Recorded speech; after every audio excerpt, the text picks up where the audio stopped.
एक गासिब, जालिम, जानी, शराबी, कातल, ਉਹਨੂੰ ਤੁਸੀਂ ਕਹਿ ਰਹੇ ਹੋ ਕਿ ਉਹਨੇ ਕਿਉਂਕਿ ਅਮਨ ਕਾਇਮ ਕੀਤਾ ਹੈ ਤੇ ਲਿਹਾਜ਼ਾ ਉਹ ਡਿਜ਼ਰਵ ਕਰਦਾ ਹੈ ਰਿਸਪੈਕਟ ਦਾ।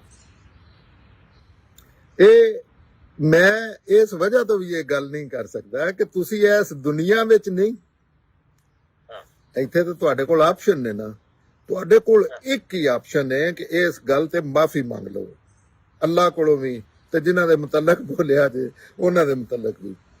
ਮੈਂ ਤੇ ਸਾਰੀਆਂ ਚੀਜ਼ਾਂ ਜਿਹੜੀਆਂ ਨੇ ਇਹਨਾਂ ਨੂੰ ਸਹੀ ਨਹੀਂ ਸਮਝਦਾ ਕਿਉਂਕਿ ਮੇਰੇ ਇਲਮ ਦੇ ਮੁਤਾਬਕ ਹਾਂ ਜੇ ਇਹ ਇਲਜ਼ਾਮਾਤ ਨੇ ਤੇ ਇਹਦੇ ਤੋਂ ਵੱਡੇ ਇਲਜ਼ਾਮਾਤ ਤੇ ਜਿਹੜੇ ਨੇ ਉਹਦੇ ਸੈਯਦਨਾ ਹਸਨ ਤੇ ਲੱਗੇ ਨੇ।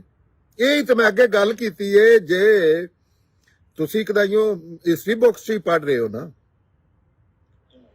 तुसा जानी आख्या, तुसा शराबी आख्या, तुसा गासिब आख्या, सारियां जिन्नियां यही उन्हां किताबां च सैयदना हसन दे मुतलक भी लिखे है, यही दूसरियां दे मुतलक भी लिखे है। लेकिन मैं पर्सनली मैं क्यों एडा वड्डा इल्जाम अपने ते लवां जेड़े नूं मैं इस दुनिया च साबित नहीं कर सकदा। मैं एक इन्ना वाजे नहीं, ना ही इन्ना कन्फ्यूजन है उत्थे, ना ही उन्हां दी ਜਿਹੜੀ ਗਵਰਨਮੈਂਟ ਹੈ ਉਹਦੇ 'ਚ ਇਸ ਤਰ੍ਹਾਂ ਦੇ ਜ਼ੁਲਮ ਨਜ਼ਰ ਆਉਂਦੇ ਨੇ ਪੈ ਕਿਧਰੇ, ਜਿਹੜਾ ਨਹੀਂ ਹੁੰਦਾ ਵੀ 90 ਸਾਲ ਉੱਥੇ ਕਤਲੇਆਮ ਹੁੰਦਾ ਰਿਹਾ, ਇਸ ਤਰ੍ਹਾਂ ਦੀ ਕੋਈ ਗੱਲ ਨਹੀਂ। ਜ਼ਾਹਿਰ ਬਾਗੀਆਂ ਨੂੰ ਤਾਂ ਮਾਰਿਆ ਜਾਂਦਾ, ਨਾਲੇ ਜੰਗਾਂ 'ਚ ਤੇ ਮਾਰੇ ਹੀ ਜਾਂਦੇ ਨੇ ਨਾ। ਮੈਂ ਤੁਹਾਡੇ ਤੋਂ ਪਹਿਲਾਂ ਇਹ ਸਵਾਲ ਕੀਤਾ ਹੈ ਕਿ ਯਜ਼ੀਦ ਤੇ ਜਿਹੜੇ ਇਲਜ਼ਾਮ ਪੈ ਲਾਉਂਦੇ ਉਹਦੇ 'ਚ ਕਿਹੜਾ ਜਿਹੜਾ ਸੈਯਦਨਾ ਅਲੀ, ਇਹ ਹੁਣ ਗੱਲ ਵਾਸਤੇ ਨਾ ਕਈ ਵਾਰੀ ਸਖਤ ਗੱਲਾਂ ਕਰਨੀਆਂ ਪੈਂਦੀਆਂ ਨੇ, ਇਹਦੇ ਕੋਈ ਮੇਰੇ ਵਾਸਤੇ ਦੁਨੀਆ ਦੀ ਅਜ਼ੀਮ ਤਰੀਨ ਹਸਤੀ ਨੇ ਸੈਯਦਨਾ ਅਲੀ, ਲੇਕਿਨ ਉਹਦੀ ਵਜ੍ਹਾ ਪੈਗੰਬਰ ਦੇ ਸਾਥੀ ਨੇ, ਕੋਈ ਰਿਸ਼ਤੇਦਾਰੀ ਦੀ ਬਿਨਾਹ ਤੇ ਨਹੀਂ।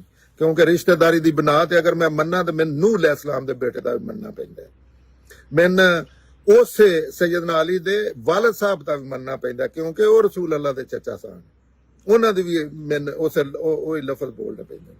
ਮੈਂ ਕਹਿੰਦਾ ਕਿ ਕਿਹੜੀ ਐਸੀ ਚੀਜ਼ ਹੈ ਜਿਹੜੇ ਇਹ ਇਲਜ਼ਾਮ ਇਹਨਾਂ ਦੇ ਨਹੀਂ। पैगंबर दे साथी सन, पैगंबर दे साथी अजीज पता कौन सी पैगंबर दा? वो कुछ भी नहीं सी। अच्छा वो कुछ भी नहीं सी पैगंबर दी। तुहानू पता है मुआविया कौन सा? मुआविया दी कोई रिलेशनशिप नहीं, कातबे बेईमान लेकिन उन्हां दी कोई रिलेशनशिप नहीं, राइट? ते रसूल अल्लाह ओदे की लगदे ने यजीद दे? ਰਿਸ਼ਤੇਦਾਰੀ ਤੇ ਫਿਰ ਉਹ ਤੁਹਾਡੇ ਮੂੰਹ ਇਹ ਗੱਲ ਨਿਕਲ ਗਈ ਹੈ ਕਿ ਰਿਸ਼ਤੇਦਾਰੀ ਤਾਂ ਉਹਨਾਂ ਦੀ ਵੀ ਆਈ, ਉਹਨਾਂ ਨੂੰ ਕਿਉਂ ਨਹੀਂ ਬੈਨੀਫਿਟ ਲੱਭਦਾ? ਫਿਰ ਰਿਸ਼ਤੇਦਾਰੀ ਹੋਵੇ ਵੀ, ਤੁਸੀਂ ਇੱਕ ਇਨਸਾਨ, ਤੁਹਾਡੀ ਫਿਤਰਤ ਕੀ ਆਂਦੀ ਹੈ? ਮਾਮਲਾ ਇਨਸਾਫ ਤੇ ਕਰਨਾ ਚਾਹੀਦਾ ਹੈ ਜਾਂ ਗੱਪਾਂ ਤੇ ਕਰਨਾ ਚਾਹੀਦਾ ਹੈ? ਇਸਲਾਮ ਦੀ ਗੱਲ ਪੈ ਕਰਦੇ ਹੋ, ਇਸਲਾਮ ਚ ਕਿਧਰੇ ਵਿਖਾ ਦਿਓ ਇਹ ਗੱਲ ਕਿ ਰਿਸ਼ਤੇਦਾਰੀ ਦੀ ਵੀ ਕੋਈ ਅਹਿਮੀਅਤ ਹੈ ਇਸ ਦੁਨੀਆ ਜਾਂ ਆਖਰਤ। तुसां बड़ियां बनाइयां ने, तुहाडा ते सारा मुकदमा ही अहले बैत ते इन्हां चीजां ते हुंदा है ना। मैं प्याना कि जेड़ा कि आखिरी दर्जे झूठ है, और झूठ मैं नहीं आख रहा है, कुरान उन्होंने आख रहा कि इस तो बड़ा झूठ इस्लाम दे मुतल्लक को नहीं बोलिया जा सकदा।